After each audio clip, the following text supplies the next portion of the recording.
Buenos días, soy la doctora Marta Tejedor. Actualmente soy la jefa de servicio de aparato digestivo de la Infanta Elena y quería compartir con ustedes la charla sobre perspectiva de género en las enfermedades hepáticas que he tenido el placer de presentar en las jornadas de formación de la Federación Nacional de Enfermos y Trasplantados Hepáticos.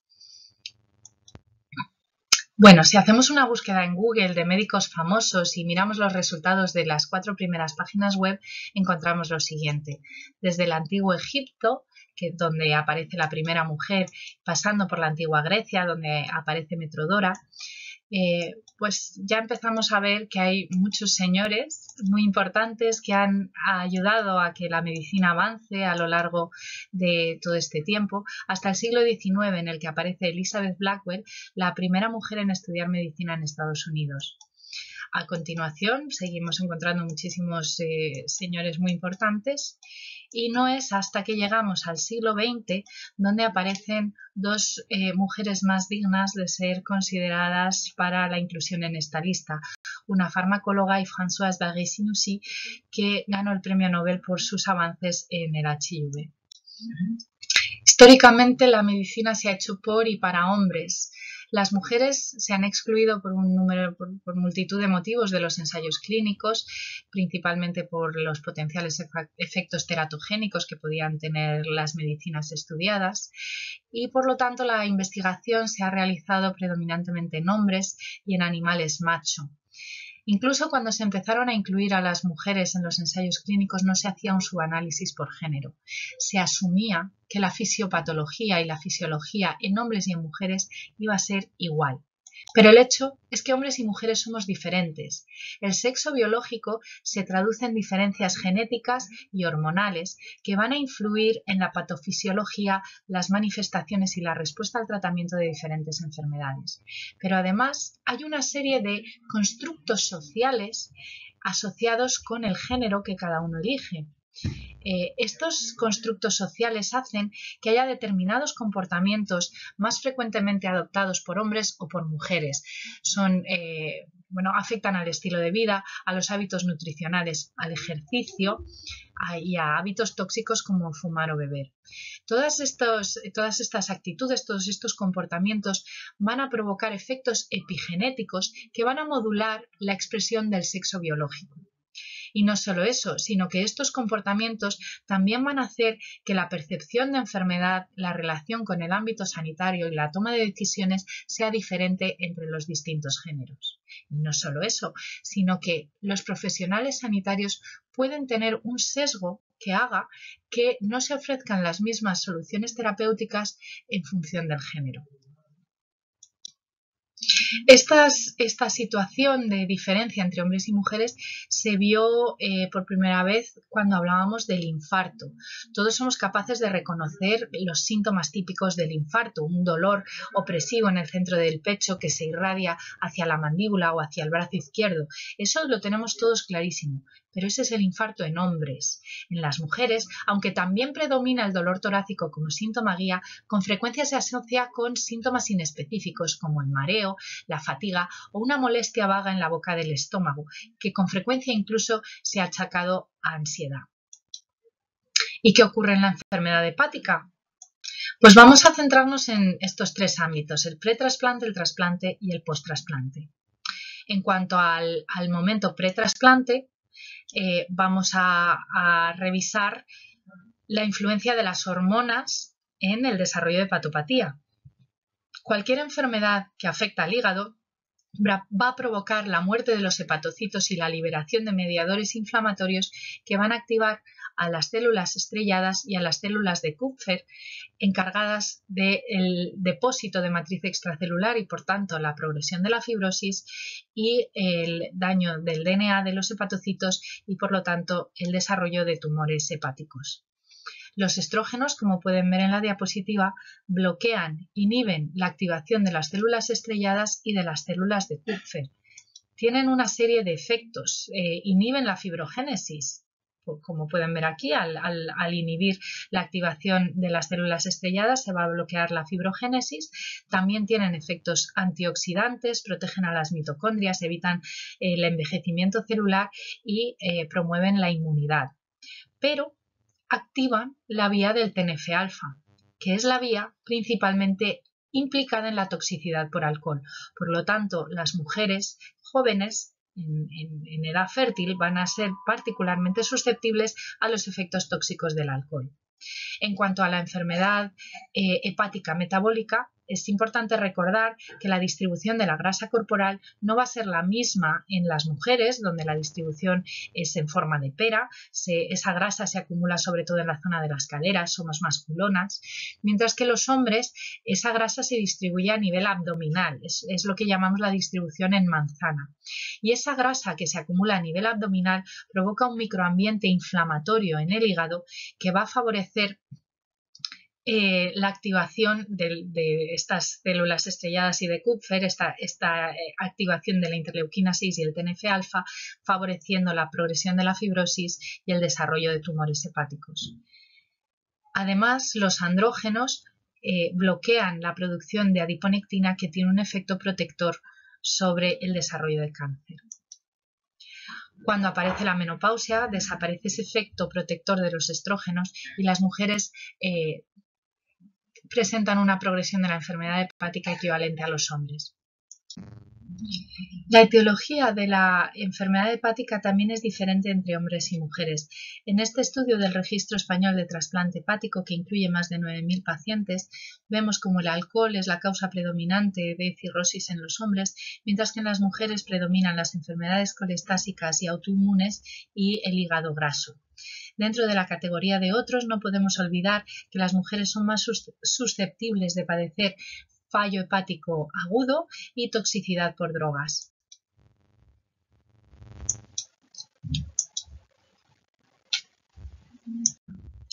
Las muertes por cirrosis en Europa también presentan una diferente distribución por sexo.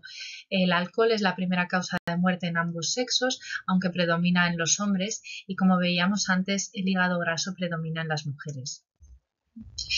Vamos a revisar rápidamente lo que ocurre en las distintas categorías, en las grandes categorías de enfermedades hepáticas. En las hepatitis virales, el efecto protector de la progresión de la fibrosis de los estrógenos hace que la hepatitis B cronifique menos en mujeres y que las mujeres presenten un mayor aclaramiento espontáneo de la hepatitis C. Esto, por supuesto, en la premenopausia. El embarazo y la transmisión vertical pueden ocurrir tanto en la hepatitis B como en la hepatitis C, aunque es más importante en la hepatitis B. Gracias al hecho de que ahora tenemos unos antivirales muy eficaces, esto ya no es demasiado problemático. En cuanto a la enfermedad hepática metabólica, es más frecuente en mujeres, sobre todo en mujeres posmenopáusicas, y como hemos visto antes, la distribución de la grasa corporal hace que en los hombres la resistencia a la insulina sea mayor. El alcohol afecta más a los hombres en frecuencia, tienen una mayor incidencia de alcoholismo, aunque las mujeres son más susceptibles al efecto tóxico del alcohol. Esto se debe a lo que hemos visto antes, pero también a que somos más pequeñas, tenemos menos cantidad de agua corporal y una menor cantidad de alcohol deshidrogenasa en la pared gástrica. Esto hace que para la misma cantidad de alcohol ingerida, la cantidad de alcohol en sangre sea mayor en mujeres que en hombres. Las enfermedades autoinmunes, pues tenemos estas tres grandes representantes. La hepatitis autoinmune, que es más frecuente en mujeres, con una ratio de 4 mujeres por cada hombre. Las mujeres jóvenes tienden a presentar un curso más grave, mientras que los hombres tienen mejor pronóstico a largo plazo. La colangitis biliar primaria es claramente una enfermedad de mujeres, 10 mujeres afectadas por cada hombre afectado. Las mujeres debutan antes con más prurito y astenia, mientras que en los hombres es más frecuente la ictericia y el hepatocarcinoma. La colangitis esclerosante primaria, a diferencia de las dos anteriores, es más frecuente en hombres, quienes además tienen mayor riesgo de colangiocarcinoma. Por lo que hemos explicado hasta ahora, no debería sorprender que los hombres presenten un mayor riesgo de tumores hepáticos malignos, hepatocarcinoma, colangiocarcinoma y el adenoma beta-catenina activado, que es el adenoma con mayor riesgo de transformación. Es un tumor benigno, pero el que mayor riesgo de transformación maligna tiene, el que tiene esta mutación. ¿De acuerdo? ¿Qué ocurre en el trasplante? Bueno, las mujeres están infrarrepresentadas en la lista de espera. Estos son los datos españoles. Si miramos a cohortes internacionales, vemos que el 40% de la lista de espera son mujeres y esa desigualdad se traslada también al acceso al trasplante. En este estudio exploraron qué ocurría con los pacientes que se excluían de lista por empeoramiento y lo que vieron es que hay más mujeres excluidas de lista que hombres, a pesar de que después de ser excluidas de lista sobreviven igual que los hombres, es decir, no parece que se excluyan por tener una enfermedad más avanzada que los hombres. Entonces, ¿por qué se están excluyendo estas mujeres? Cuando analizaron pues una serie de criterios que están aquí en la tabla, vieron, entre otras cosas, que en el índice de Karnofsky las mujeres tenían un mayor porcentaje de pacientes incapaces de cuidar de sí mismas frente a un mayor porcentaje de hombres que entraban en la categoría de actividad normal. Las mujeres también presentaban una mayor tasa de encefalopatía hepática. Es decir, parece que las mujeres se perciben como más frágiles y ese podría ser uno de los motivos de su mayor tasa de exclusión. Sin embargo, incluso ese pequeño porcentaje de mujeres frágiles que sí que se trasplantan tienen la misma supervivencia post-trasplante que los hombres, con lo cual esto es algo a lo que hay que darle una vuelta.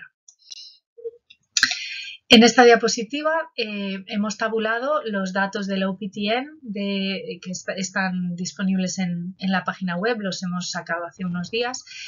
Como pueden ver, desde los años 80 el número de trasplantes en hombre ha sido mayor que en mujeres.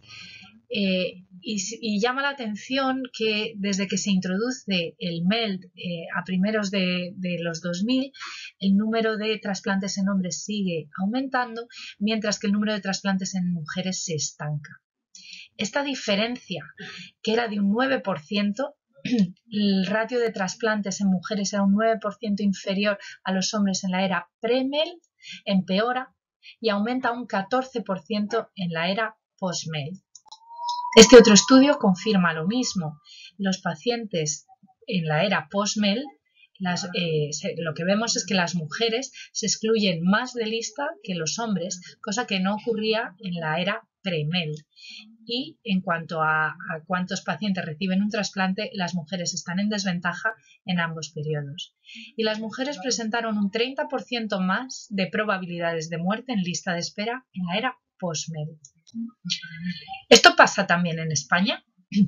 Pues en el estudio del que hablábamos antes se ve que sí, que tenemos pacientes excluidas. Cuando miramos a los pacientes excluidos de lista de espera, vemos que las mujeres se excluyen con mayor frecuencia que los hombres y además tienen una menor probabilidad de recibir un trasplante.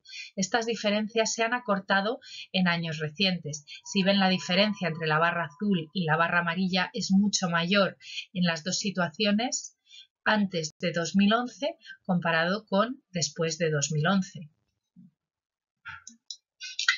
Por si todavía no lo tenemos claro, las mujeres se trasplantan menos, salen más de lista que los hombres y se mueren más en lista que los hombres. ¿Por qué? ¿Por qué está pasando esto? Las dos explicaciones tradicionales son que las mujeres tienen una menor estatura y una menor masa muscular. Ahora vamos a ver cómo se traducen estas características físicas en esa desigualdad en el acceso al trasplante. ¿Qué importancia tiene la menor estatura? Bueno, en este estudio distribuyeron a los pacientes en tres categorías por altura.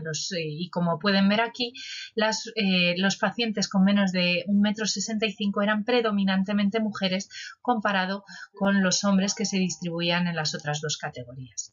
Y en la gráfica de la derecha lo que evalúan es el riesgo de mortalidad en lista de espera. El cuadradito representa los datos crudos. Las mujeres presentan una mayor mortalidad cuando miramos los datos crudos.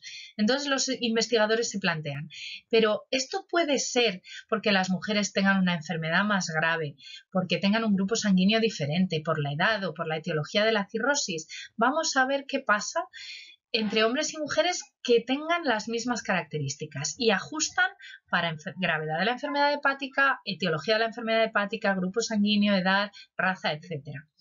Y cuando miran hombres y mujeres que son iguales y comparables en todas esas características, y aquí tenemos el triangulito, ven que da igual, las mujeres siguen presentando una mayor mortalidad en lista. Hay algo que no está explicado del todo. ¿Qué es esto? Entonces se plantean, ¿y si ajustamos también por altura? Vamos a ver, si los hombres y las mujeres, que además de ser comparables en todo lo anterior, son comparables en altura, ¿qué pasa? ¿Quién se muere más un sexo que otro? Y ven que no, que aquí las diferencias desaparecen. Es decir, los hombres y las mujeres bajitos se mueren igual entre ellos, o sea, tienen la misma mortalidad,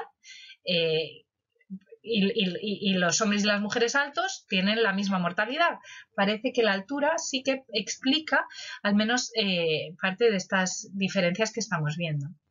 Y es curioso que comparado con la categoría de pacientes más altos, los pacientes más bajitos presentan una mortalidad un 24% más alta.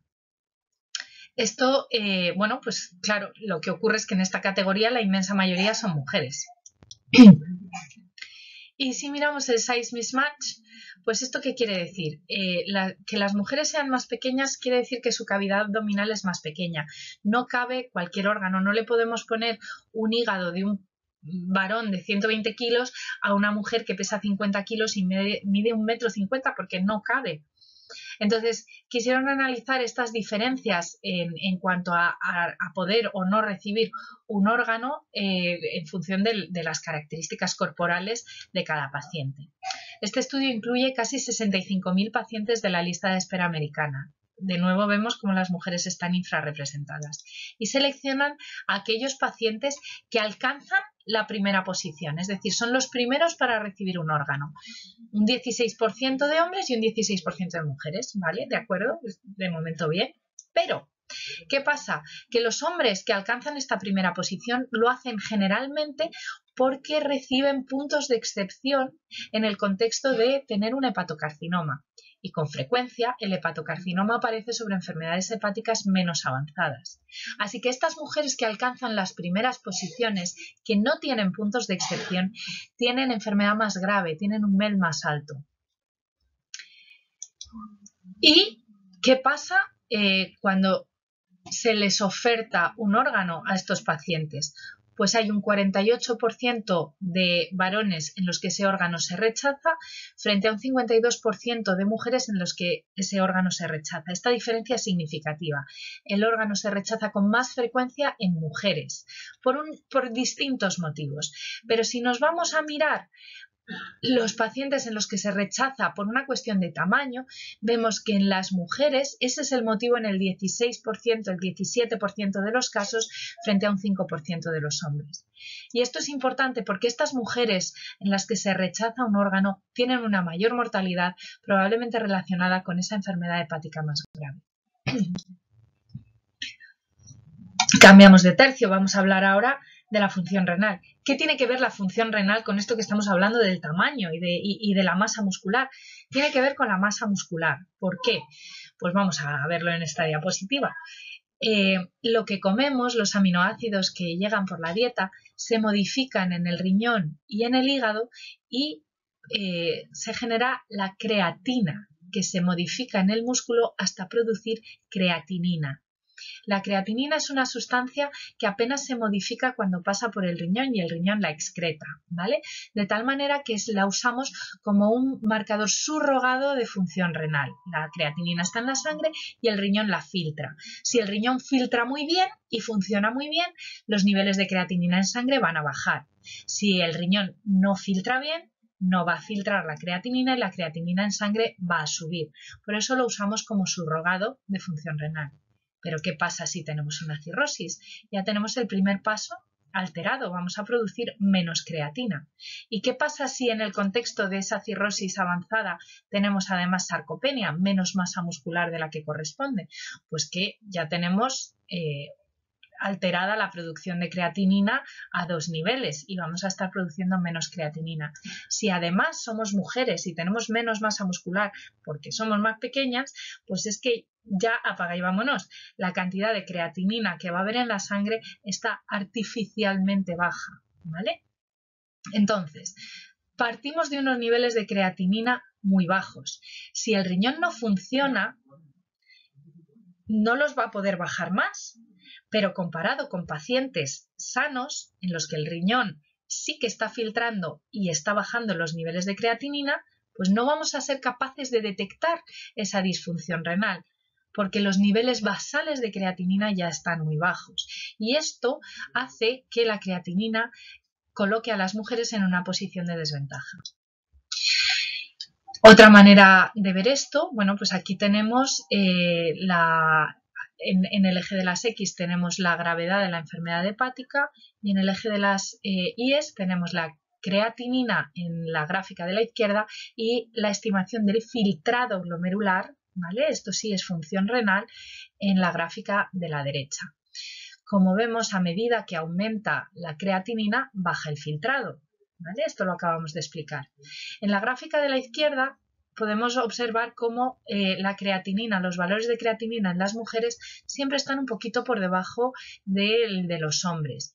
Pero esa diferencia es mucho más manifiesta cuando miramos el filtrado glomerular. La diferencia entre la rayita negra de la mitad de los rectángulos, esa diferencia entre hombres y mujeres es mayor. Vamos a coger, por ejemplo, la categoría de MEL de 31 a 35. Si miramos la creatinina, esta diferencia entre hombres y mujeres en esta categoría no sale significativa. Consideraríamos que esta función renal es equivalente. Pero si nos vamos a la gráfica del filtrado glomerular, aquí sí que se ven diferencias significativas y el filtrado en las mujeres es significativamente más bajo que en los hombres. Tenemos otro estudio que intenta ahondar en esto. En este estudio miden, no estiman, miden la función renal con un método muy complicado y que es una lata y por eso no lo usamos en práctica clínica habitual. Pero aquí tenemos la función real medida de los pacientes, ¿vale? Y lo que hacen es valorar los puntos derivados de la creatinina que se mide en sangre que van a recibir estos pacientes en función del sexo. Por ejemplo, para un filtrado de 50, en la gráfica roja, que son los puntos de MEL derivados de creatinina que recibe una mujer, pues recibe muy poquitos, frente a los que recibe el hombre en la raya negra continua, que son muchos más. Si nos vamos, por ejemplo, a un filtrado de 40, la raya discontinua, que es el MEL sodio, estos son los puntos derivados de creatinina y sodio que va a recibir una mujer y, como vemos, los que recibe un hombre son muchos más. ¿Qué soluciones tenemos para estos problemas? Pues ya les anticipo que no hay ninguna perfecta, pero estamos trabajando en ello. Una posibilidad es mejorar la oferta para mujeres pequeñas. Esto está, bueno, es interesante. Estos dos estudios que presentamos son muy interesantes. Lo que hicieron fue mirar qué ocurría con aquellos pacientes adultos que recibían como primera oferta un injerto pediátrico. Estos son niños, eran injertos de niños de más de 11 años que ya se habían ofrecido a toda la lista de espera pediátrica y cuando no quedaban más niños en lista de espera pediátrica se ofrecían a la población adulta. Y vieron que las mujeres aceptaban esos injertos con mayor frecuencia que los hombres, porque claro, tenemos el problema inverso, no se le puede poner un órgano demasiado pequeño a un varón muy grande, porque también se queda corto ese injerto. Con lo cual vieron que, bueno, entonces se plantearon, oye, ¿y qué pasa si cuando tenemos un injerto pediátrico que ya se ha ofrecido a todos los niños en lista, se ofrece a la población adulta, pero de manera preferencial a los adultos pequeños, a los adultos que miden menos de 1,66 m? Y hicieron un modelado, que es el segundo estudio, y modelizaron qué ocurría con esto. Vieron que eso mejoraba el acceso de las mujeres al trasplante y reducía la brecha entre hombres y mujeres en un 40%, sin afectar a la mortalidad de hombres ni de niños en lista de espera. Así que, bueno, esto es una posibilidad muy interesante. Y luego tenemos las otras alternativas, que son, intentar mejorar los scores que usamos para ordenar a los pacientes en lista, para priorizar a los pacientes en lista de espera. Los americanos han desarrollado recientemente el MEL 3.0, que han empezado a usar a nivel nacional recientemente, y las ventajas que, bueno, las principales ventajas que parece que corrige la desventaja que han presentado las mujeres en el acceso al trasplante hasta ahora. Incluye dos variables nuevas, esto es lo más importante, incluye el sexo y la albúmina, además de que actualiza los coeficientes de las variables que usábamos siempre, creatinina, INR, bilirrubina y sodio. Y la manera en la que está construido es interesante porque tiene en cuenta la evolución de la enfermedad. Para valores bajos de MEL, la hiponatremia tiene mayor importancia. A medida que la enfermedad progresa, va ganando relevancia la hipoalbuminemia y el sexo femenino, mientras que para las enfermedades más avanzadas lo que gana peso es la creatinina. Como principal problema, desde mi punto de vista, es que no corrige la causa subyacente de la desigualdad, que es la función renal. Sigue usando la creatinina como variable. A pesar de todo, mejora la predicción de la mortalidad en lista para la población general. En esta figura tenemos marcados en rojo los pacientes que se reclasifican al alza, es decir, pacientes que ganan puntos cuando en lugar de usar el MEL sodio pasamos a usar el MEL 3.0. Lo que hacen en este estudio es mirar de los pacientes que se habían muerto en lista de espera, cuántos de esos pacientes podrían haber sido reclasificados al alza, cuántos de esos pacientes habrían ganado prioridad usando MEL 3.0 en lugar de MEL sodio. Esto es relevante porque si ganas puntos de prioridad, quiere decir que tienes más probabilidades de recibir un trasplante y por lo tanto potencialmente son vidas que se podrían haber salvado. Entonces vemos que un 15% de las mujeres habrían ganado prioridad frente a un 4% de los hombres. Esto lo estudiamos en un estudio conjunto de Valencia y Toronto y quisimos ver si el MEL 3.0 funcionaba en listas de espera fuera de Estados Unidos, que es donde se ha desarrollado. Lo que encontramos, que es la línea gris clarito que está aquí, es que el MEL 3.0 fue el mejor predictor de mortalidad a 90 días. Era el que tenía la mayor área bajo la curva. Y fue el mejor predictor de mortalidad en mujeres sin dejar en desventaja a los hombres. Hay otro modelo que han desarrollado el grupo del doctor Rodríguez Perálvarez en Córdoba, que se llama el modelo GEMA. Este modelo es interesante porque sí sustituye la creatinina que se usaba en el MEL tradicional por una estimación de la función renal que se ha desarrollado específicamente para pacientes cirróticos. Incluso los métodos que estimaban función renal que hemos comentado en estudios previos no son completamente extrapolables a la cirrosis, se habían desarrollado en población no cirrótica y como hemos visto los pacientes con cirrosis tienen unas particularidades que hacen que no sea todo equiparable. Bueno, pues el grupo del doctor Rodríguez Perálvarez sí que ha desarrollado junto con compañeros de Reino Unido una estimación del filtrado glomerular específico para la población cirrótica, que está aquí. En la fórmula se incluye la presencia de ascitis, el sexo y la edad, además de otros parámetros relevantes de función hepática y renal. Y esta estimación del filtrado glomerular sustituye a la creatinina en la fórmula del MEL. Esto además actualiza los coeficientes y se ha derivado y validado fuera de Estados Unidos. Todos los demás scores que tenemos se desarrollan en Norteamérica, vamos, en Estados Unidos. Este en concreto se ha desarrollado en España, Reino Unido y Australia y ofrece la mayor ventaja en discriminación desde el MEL.